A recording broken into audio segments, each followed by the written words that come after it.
Hi, I'm Femi OK, and you're in the stream. Today, what is trauma doing to young people in Gaza? The majority of Gaza's 800,000 children have only ever known life under the Israeli-led blockade, and a new report reveals the extent of the mental crisis they are in.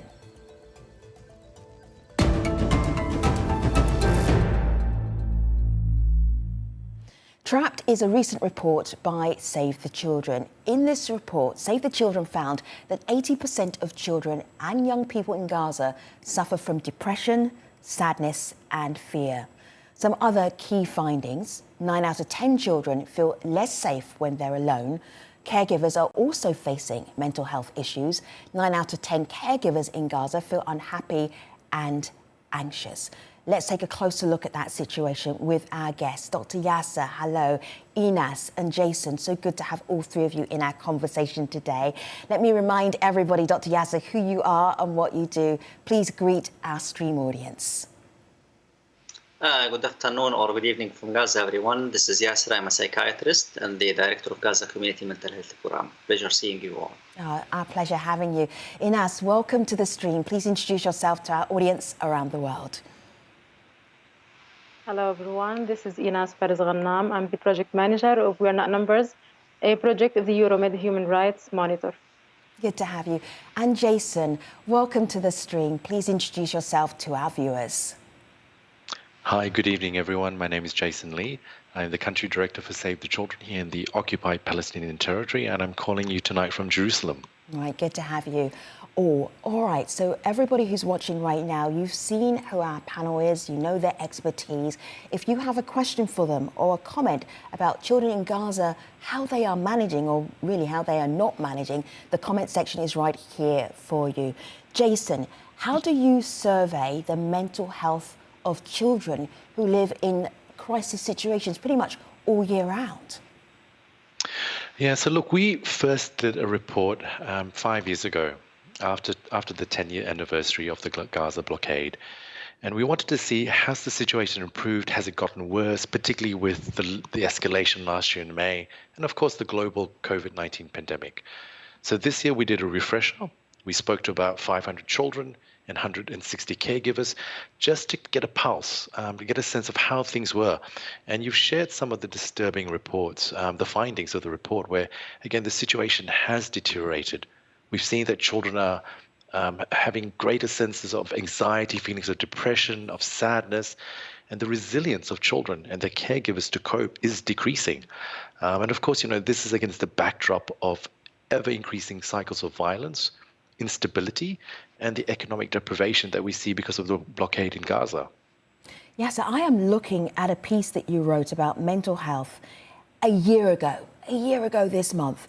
A new mental health crisis is raging in Gaza. Recent bombings by Israel have caused more than just physical trauma. I'm going to remind everybody, this is an opinion piece from last year, not from this year. But you could see last year, Yasser, that there were problems. What are you seeing now with young people and with kids and with their caregivers?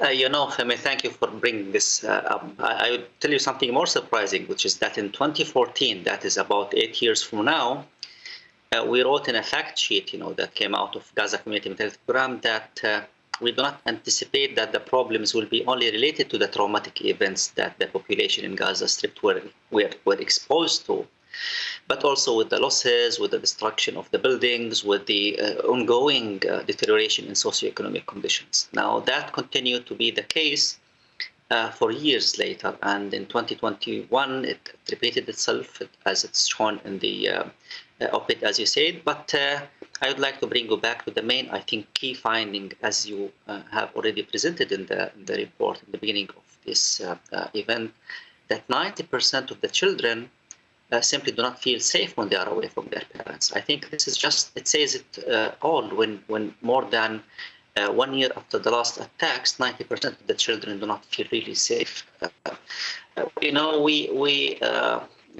tell you a little story. We were visited by a family. The family has a boy and a girl. They were all, the family was exposed to traumatic event, but they decided to bring only the girl to the therapy, And the reason is that the girl has bedwetting and she was about 11, bedwetting for girls bring a lot of shame to the family, etc., etc., and it adds a lot of tension to the mother, how they can deal with this, how they can clean the sheets in the morning when there is no electricity, or sometimes there is a problem with water, etc., etc., etc.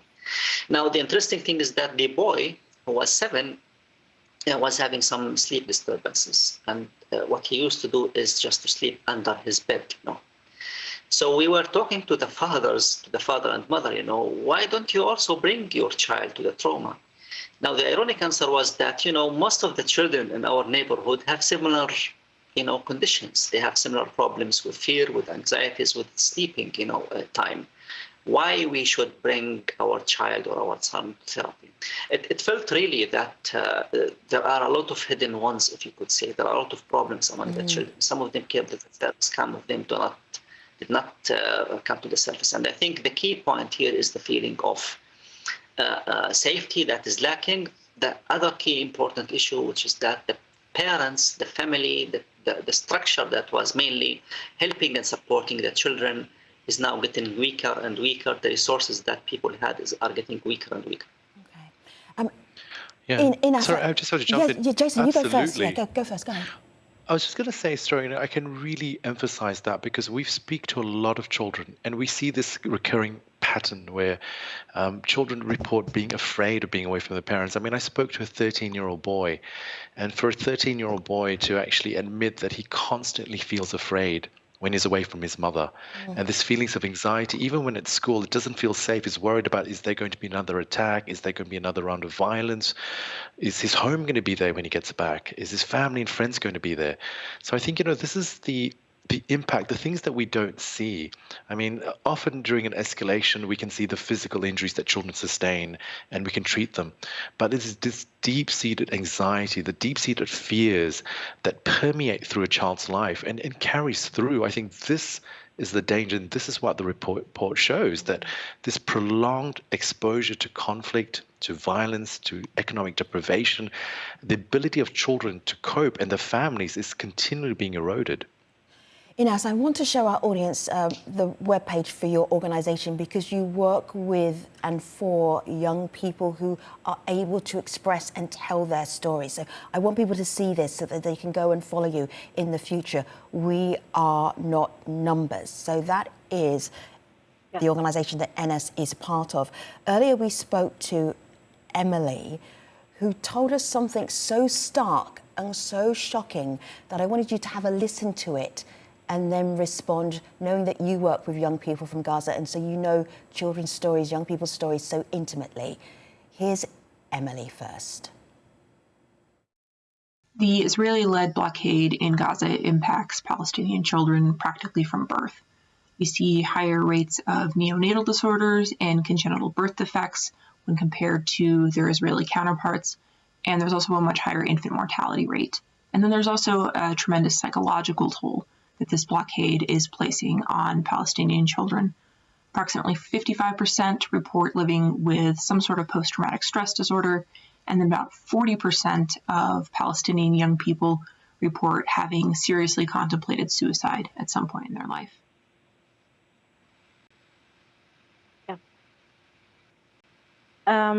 Actually, this happens a lot in Gaza, and not only recently, but happened back in the past. I actually wrote about committing suicide in the Palestinian or the Gazan society because of the situation that we are living in. We are talking about Palestinians, about young people who are living under a siege for more than 15 years. In which they lived for military attacks. They lived them. They had the feelings of fear. They had the feeling of not being able to protect themselves or their children.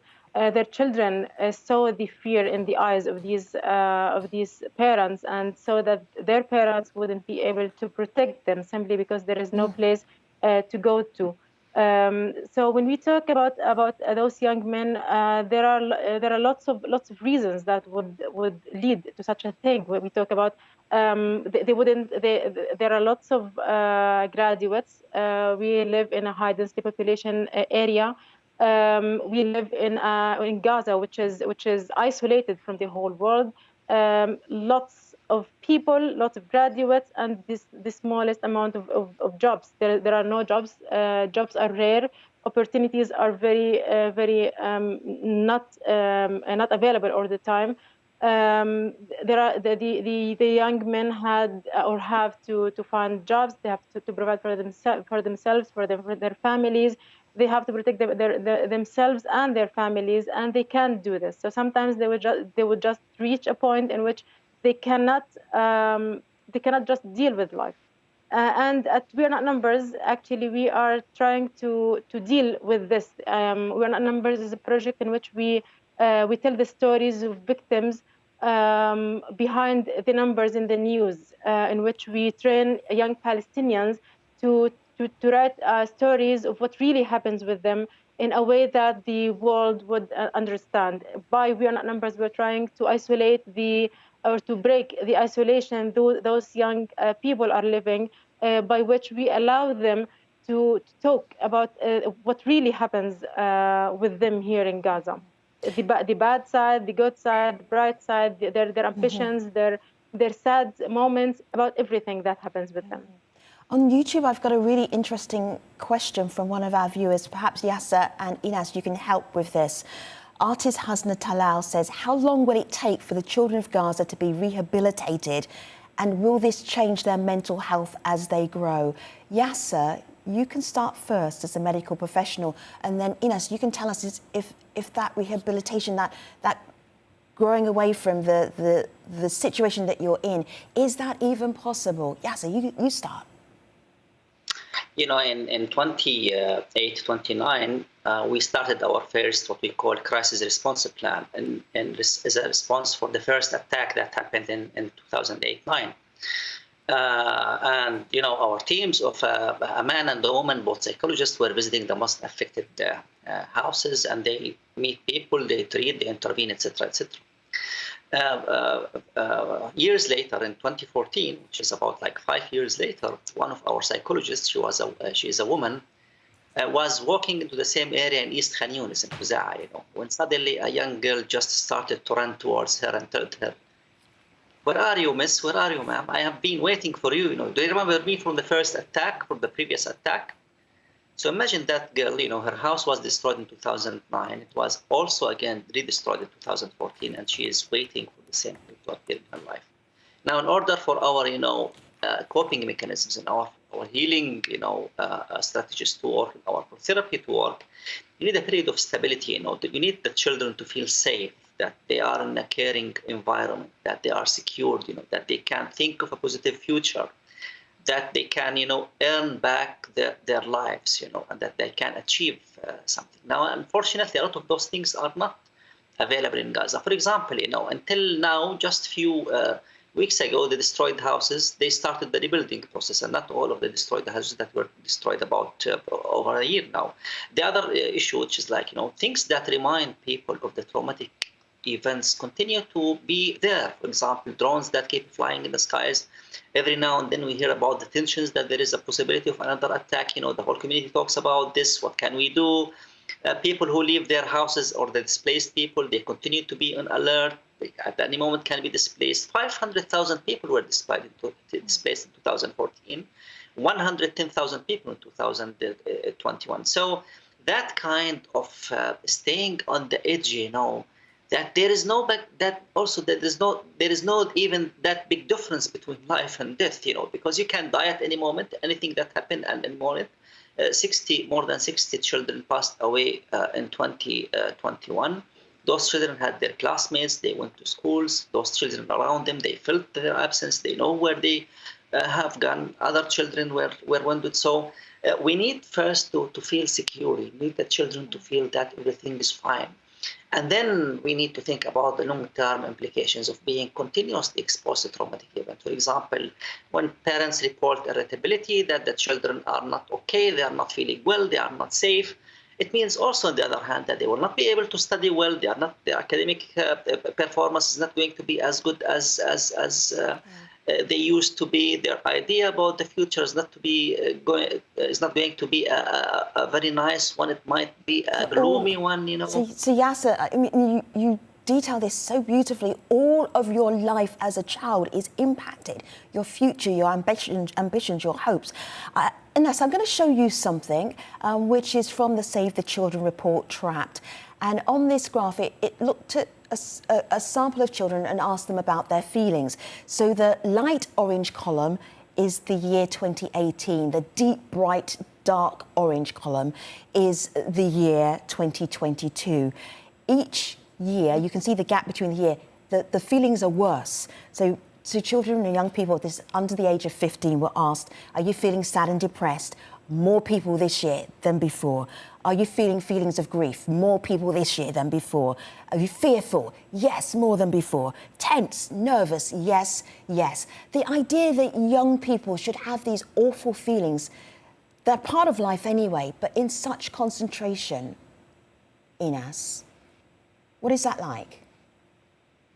I just want to comment on this and to build on what Dr. Yasser has just said. It is that children who have been living these feelings before, as the fear or the or being attacked, or all of these feelings, are really not. They don't really lose such feelings, because I know someone who in 2014 a military attack on the Gaza Strip, who was just because of the attack, because it was very brutal back at the time. He wouldn't be able to stay alone. He wouldn't go to bed by himself. He wouldn't agree to walk in the darkness by himself until this day. He wouldn't agree to do these things. Also, I know, for instance, Hassan, someone I know, a young man, who was starting his life. He's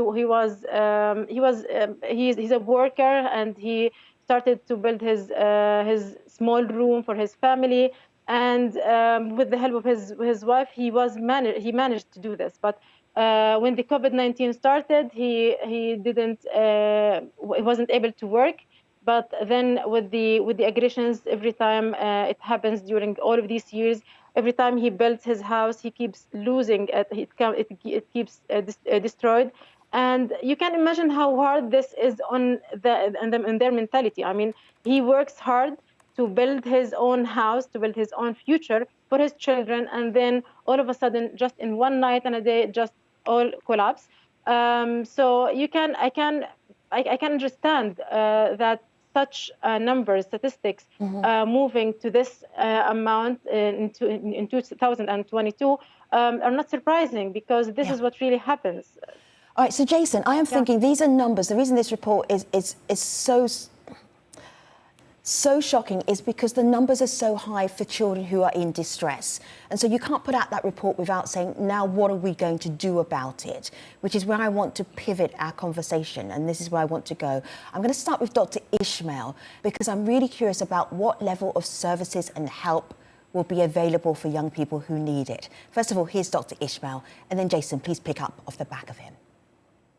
خلال تجربتي بالعمل مع الأطفال والشباب كان الحصار الإسرائيلي أثر واضح على هذين الفئتين، وخصوصا أن المشكلات النفسية والسلوكية كانت متفاقمة جدا بعد كل حرب تشنها إسرائيل على قطاع غزة، الأمر الذي حد من تفاعل فئة الأطفال مع البيئة المحيطة ومع الأسر، وحتى حد من طموح الشباب لدى أبناء الشعب الفلسطيني. وهذا الأمر كان له أثر كبير جدا جدا، مما جعلهم يلجؤون إلى المختصين النفسيين والاجتماعيين حتى يحاولوا مساعدتهم للخروج من هذه الحالة. Yeah, thanks for that. Look, I would agree. I think one of the first things that we need to do is to make sure that the triggers or the stresses are removed. A lot of the work that Save the Children does, and we see that children are resilient. They can recover. There is still hope for them, and they have dreams and hopes like every child in the world. But in order for that to happen, the stresses have to be removed. So the constant violence that surrounds their lives, the conflict, the economic deprivation, which means the blockade should be lifted. And of course, equally as important is the provision and access to critical mental health and psychosocial support. So this means that the ability to see social workers, psychologists, therapists for themselves continued treatment, but also their caregivers, because parents are also affected. I mean, our report shows that the parents themselves express this incredible degree of sadness, anxiety, and feelings of hopelessness because they see what their children are going through. They see the physical manifestations and they feel powerless and unable to do anything about it. All right, Jason, Inas, and Yasser, I'm going to push you to answer these questions from our audience very quickly so that I can include more of them. Jason, this one is from Atom Brali.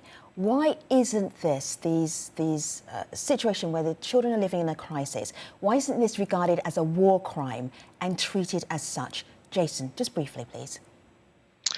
So this is a difficult question. I mean, there are global accountability mechanisms that exist, and one of them is the protecting children in armed conflict.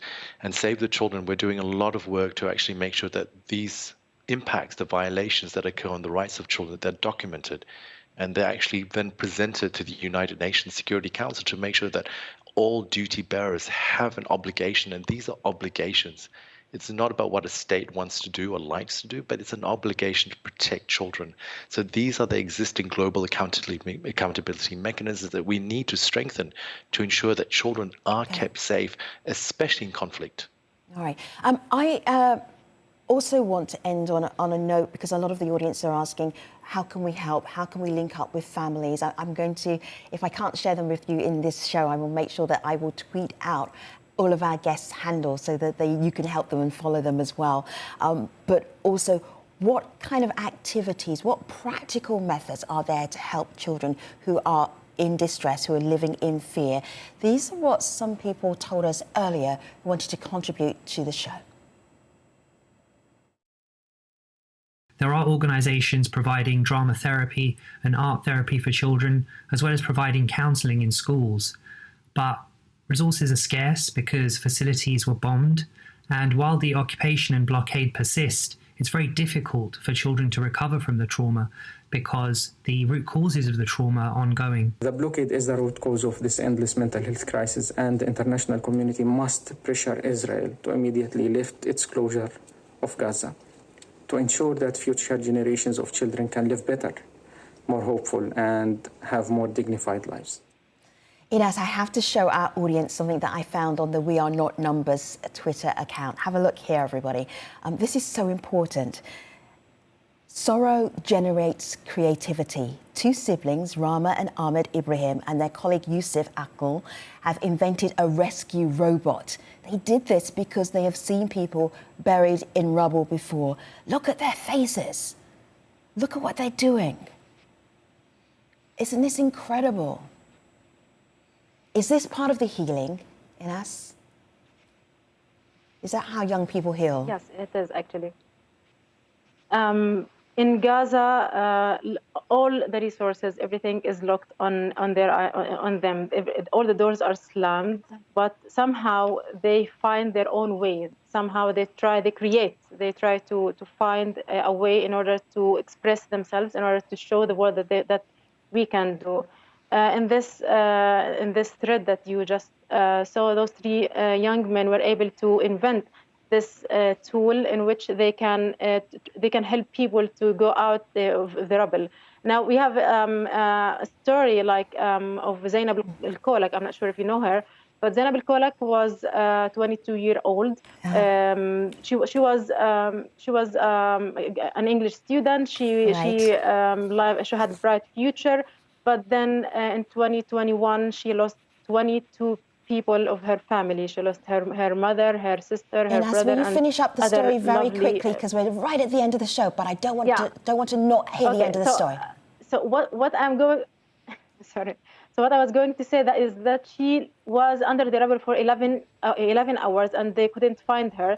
So after 11 hours, she was able to be taken out. But I think that those young men here were able to do this. All right, amazing. Enas, thank you so much. What an incredible story to end on. Enas, Dr. Yasser, Jason, YouTube commenters as well. We really appreciate you. I put all of our guests' handles on my Twitter account, and you can follow them there. Thanks for watching. I'll see you next time. Take care.